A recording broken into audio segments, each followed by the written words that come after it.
Lesson this morning is from Psalm 27. It can be found on page 477 of your pew Bibles. Although it says in the bulletin this morning that we will be doing this antiphonally, we will not. In lieu of Andrea not being able to be with us this morning, we will just be reading it as we might normally. If you read this in your pew Bible, you'll notice that at the top of the psalm it says a Psalm of David. And in fact, many of the psalms in the Bible will say a Psalm of David. That is likely not mean that David wrote that psalm, although many will suggest that is the case. Probably what it means, one commentator was suggesting, is that it is more of a sense that maybe David could have written this, even though David probably didn't write this. So the idea would be that when you read the psalm or hear the psalm and you know the story of David, you might envision him as the author of this, and that might help you to better understand what is being shared in the psalm. So we'll read here in the 27th psalm. The Lord is my light and my salvation. Whom shall I fear? The Lord is the stronghold of my life. Of whom shall I be afraid? When evildoers assail me to devour my flesh, my adversaries and foes, they shall stumble and fall. Though an army encamp against me, my heart shall not fear. Though war rise up against me, yet I will be confident. One thing I asked of the Lord that I will seek after, to live in the house of the Lord all the days of my life, to behold the beauty of the Lord and to inquire in his temple. For he will hide me in his shelter in the day of trouble. He will conceal me under the cover of his tent. He will set me on a high rock. Now my head is lifted up above my enemies all around me, and I will offer in his tent sacrifices and shouts of joy. I will sing and make melody to the Lord. Hear, O Lord, when I cry aloud, and be gracious to me and answer me. Come, my heart says, seek his face. Your face, Lord, do I seek. Do not hide your face from me. Do not turn your servant away in anger, you who have been my help. Do not cast me off. Do not forsake me, O God of my salvation. If my father and mother forsake me, the Lord will take me up. Teach me your way, O Lord, and lead me on a level path because of my enemies. Do not give me up to the will of my adversaries, for false witnesses have risen against me, and they are breathing out violence. I believe that I shall see the goodness of the Lord in the land of the living. Wait for the Lord. Be strong and let your heart take courage. Wait for the Lord. And then our gospel lesson this morning comes from Luke chapter 13, verses 31 through 35, found on page 907. As you well know, there are many different theories as to why Jesus died on the cross. Many will suggest that this was something that God mandated, that God said that Jesus had to come to the world and be crucified on the cross as it happened. I tend to not believe that. I tend to believe that God offered Jesus as a gift of love, and it was humanity's rejection of that gift that ended up Jesus being where he was. And what's interesting is, though people will argue against the interpretation that I take of it, this text here this morning seems to argue for that Jesus was offering a gift to the world that the world was not ready to receive. And so we'll read here in the 13th chapter. At that very hour, some Pharisees came and said to him, "Get away from here, for Herod wants to kill you." He said to them, "Go and tell that fox for me. Listen, I am casting out demons and performing cures today and tomorrow, and on the third day I finish my work. Yet today, tomorrow, and the next day I must be on my way, because it is impossible for a prophet to be killed outside of Jerusalem. Jerusalem, Jerusalem, the city that kills the prophets and stones those who are sent to it. How often have I desired to gather your children together, as a hen gathers her brood under her wings, and you were not willing. See, your house is left to you. And I tell you, you will not see me until the time comes when you say, 'Blessed is the one who comes in the name of the Lord.'" May God's blessing be upon the hearing and the understanding of this holy word.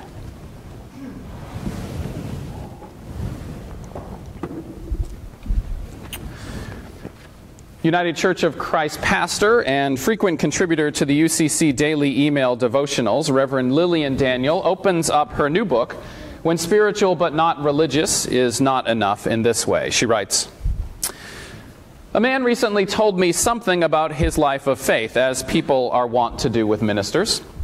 He said, 'I'm spiritual but not religious, and I want to give you my testimony, if you will, about why I do not attend church.' Now, can I just vent for a minute? When I meet a teacher, I don't feel the need to tell him that I always hated math. When I meet a chef, I don't need to tell her that I can't cook. When I meet a clown, I don't need to tell him that I think clowns are scary. No, I keep that stuff to myself. But everybody loves to tell a minister what's wrong with the church, and it's usually some church that bears no relation to the one I am proud to serve. So I braced myself. He was raised in the Catholic faith. He came to feel injured by that tradition, let down by it. His questions weren't answered or welcomed. The worship, the rituals, the preaching, it all felt pretty irrelevant. So later, after college, he was drawn as a young adult into a conservative Baptist church.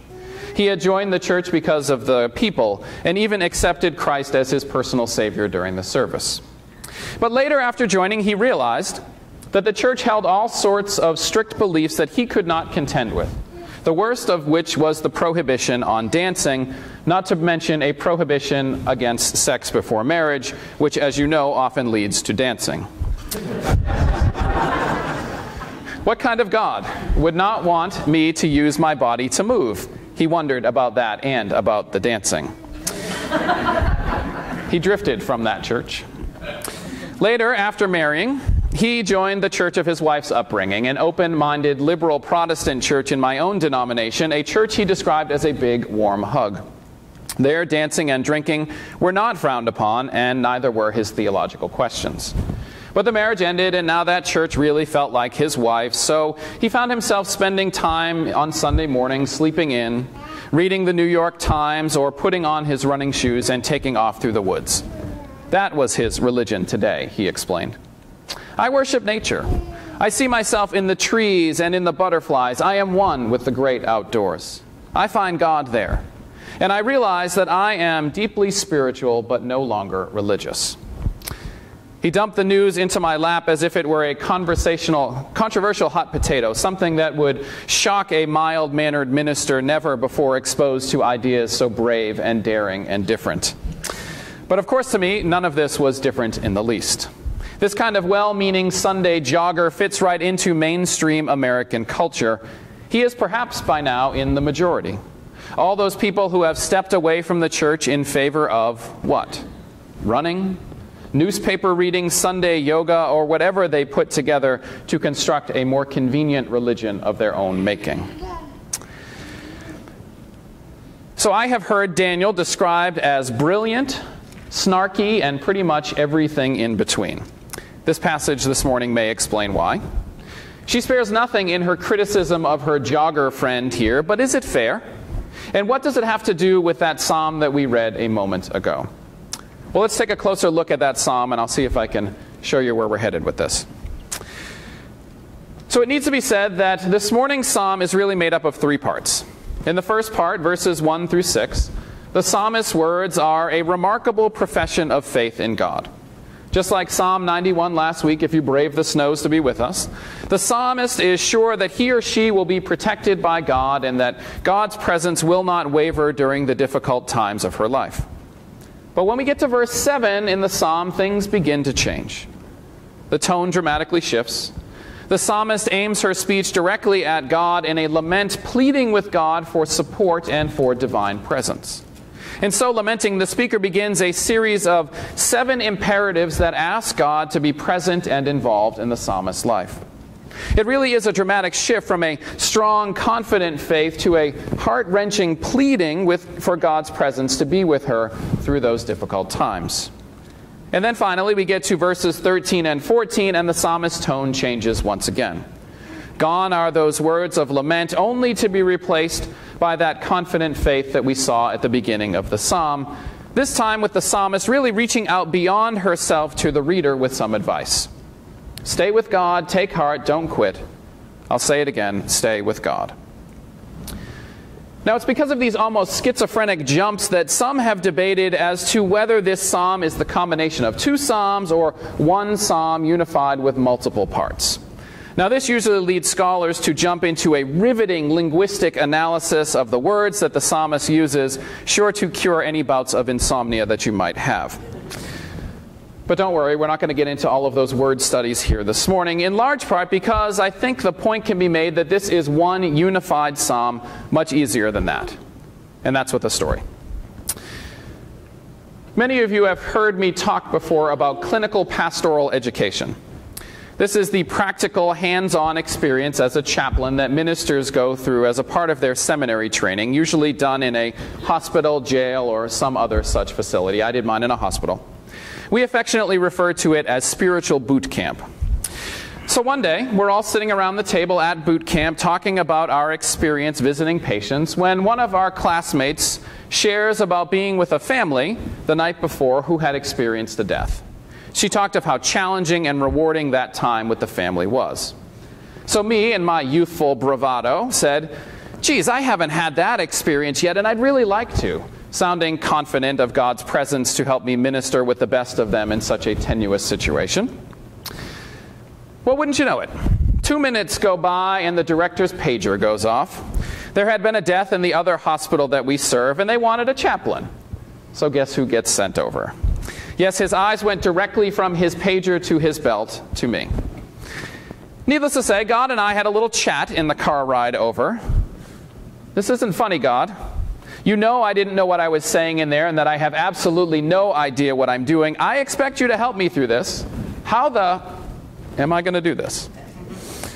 So I parked the car, and my nervous legs wobbled me into the hospital. After checking in at the nurse's desk, they showed me to a private waiting room where the family was.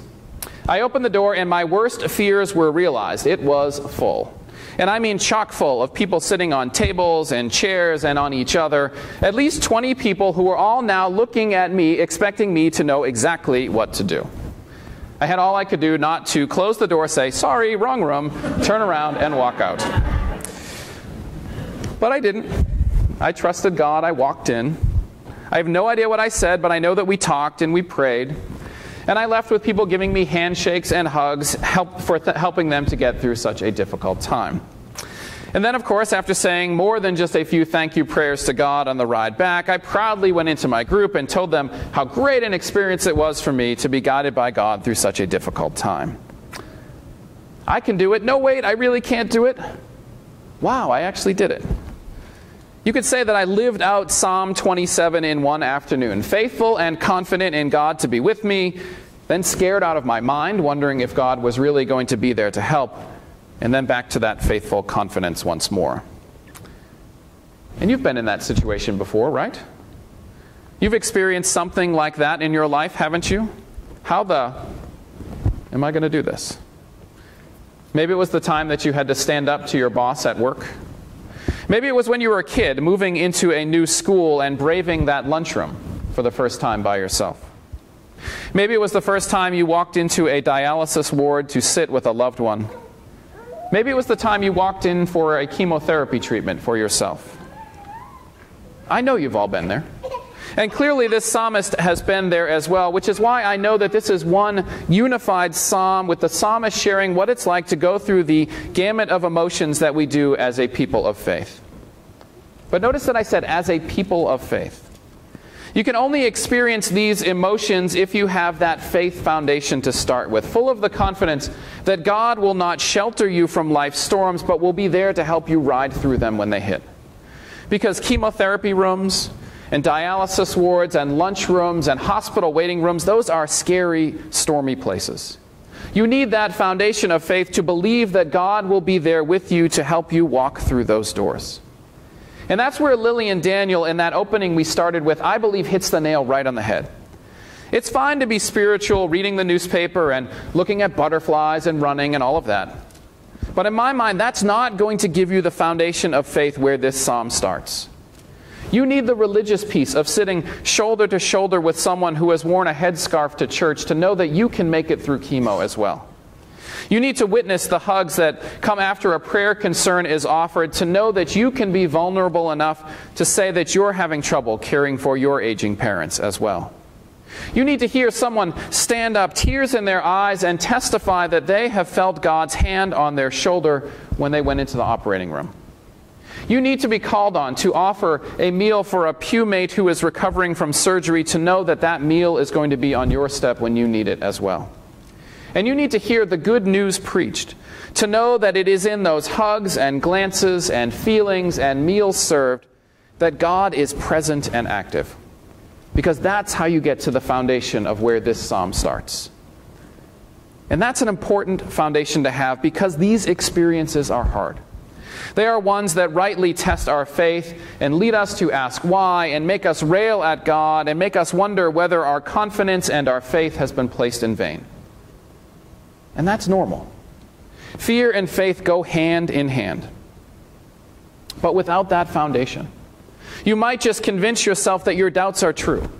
You might not have that footing beneath you to be able to step forward into where life is calling you to go and discover that God really is with you during that time.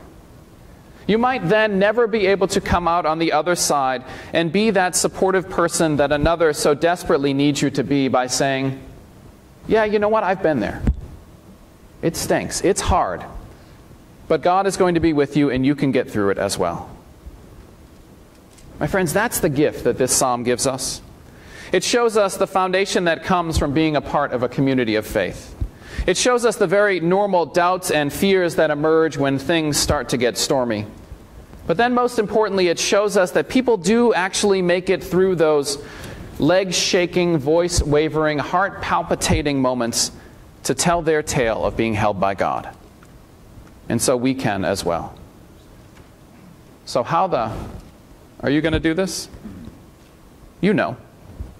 You've just seen your roadmap. You've heard it. You've heard that it can be done by those who are sitting right beside you here this morning. That's the beginning of your foundation. Now it's up to you to keep building it because you never know when life will come calling. Amen. Our final hymn can be